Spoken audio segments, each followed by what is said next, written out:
வணக்கம். ஆகாஷவாணி.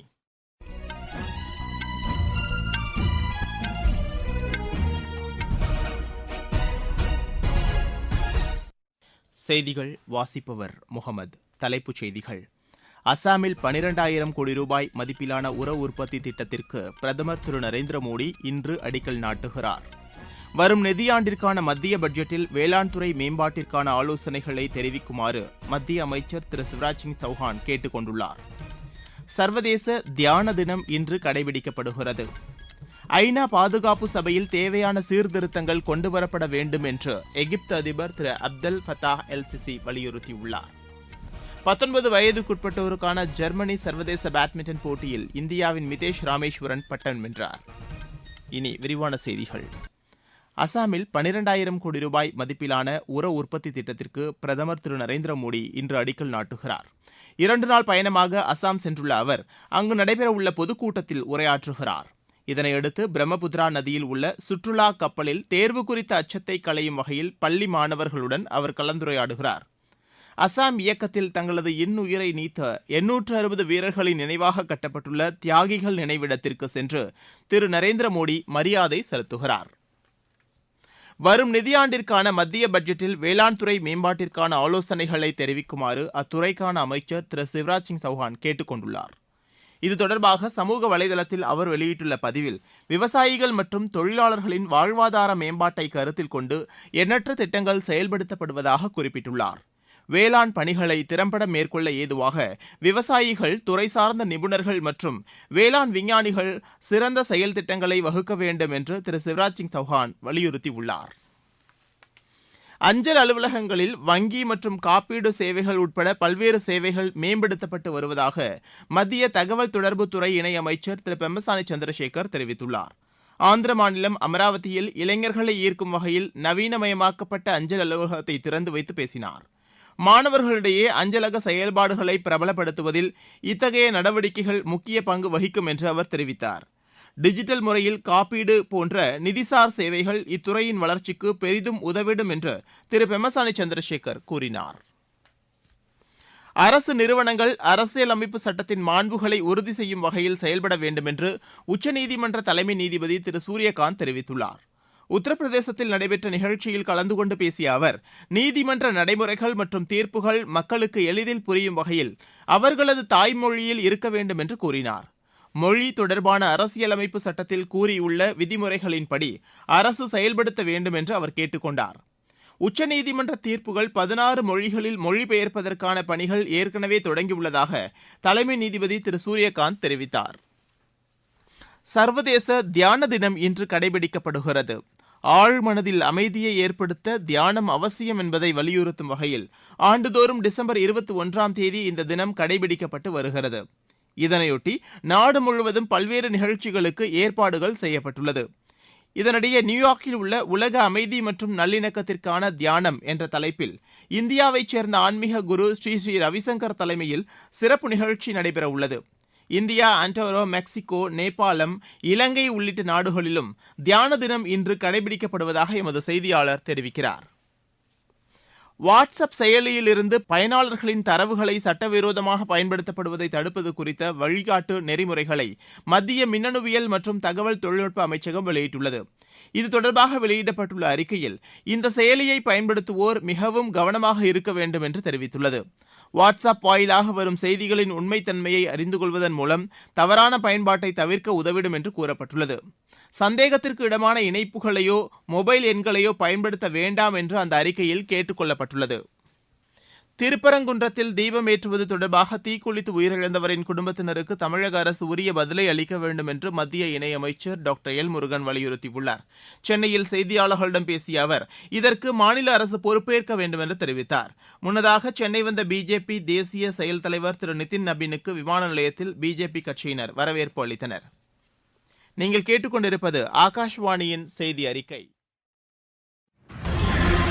நாட்டு மக்களுக்கான வரலாற்று சிறப்புமிக்க மோடி அரசின் பரிசு சரக்கு மற்றும் சேவை வரி குறைப்பு. மருத்துவம் மற்றும் ஆயுள் காப்பீட்டிற்கான வரி முழுமையாக ரத்து.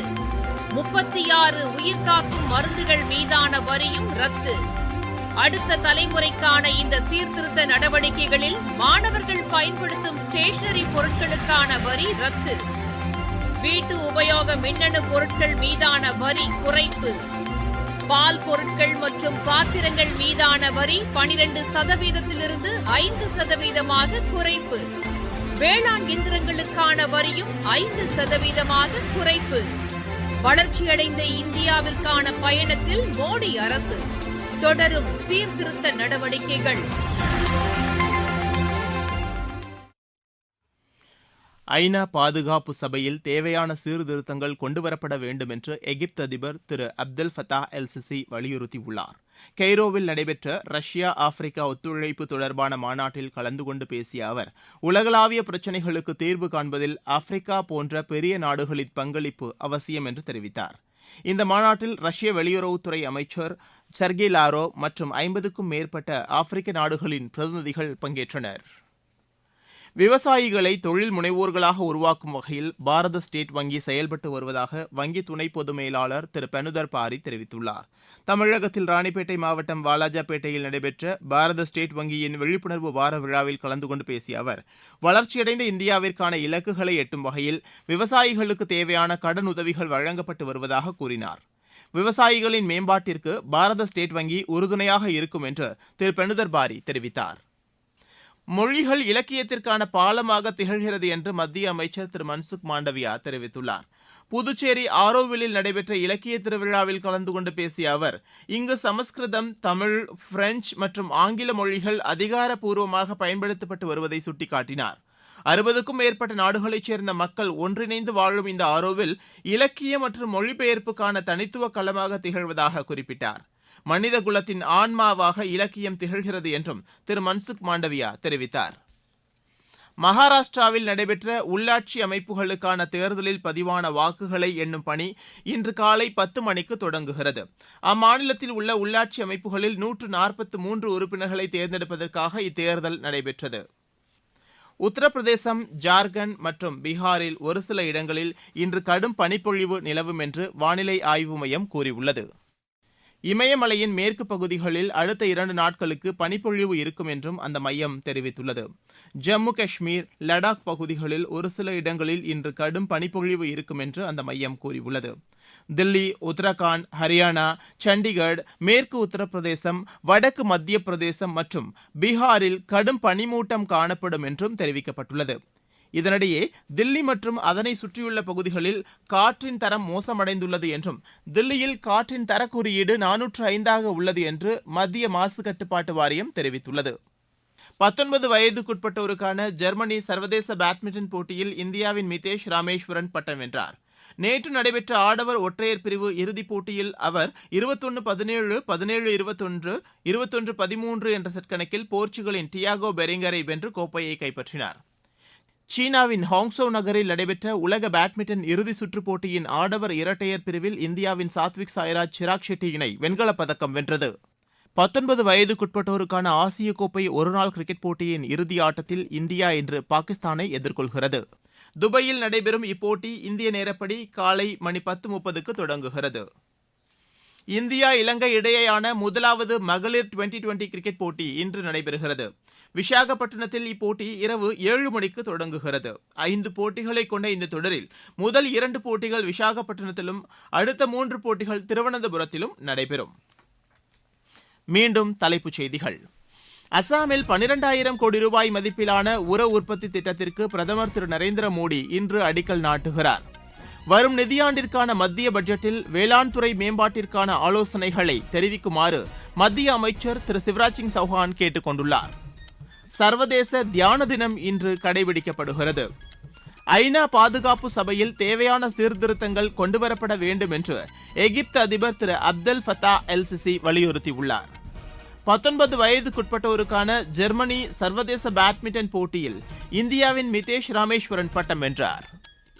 எமது செய்திகளை சமூக வலைதள பக்கங்களில் ஏர் நியூஸ் சென்னை என்ற முகவரியிலும் RNU சென்னை என்ற யூடியூப் சேனலிலும் உடனுக்குடன் அறிந்து கொள்ளலாம். இத்துடன் இந்த செய்தி அறிக்கை நிறைவடைகிறது.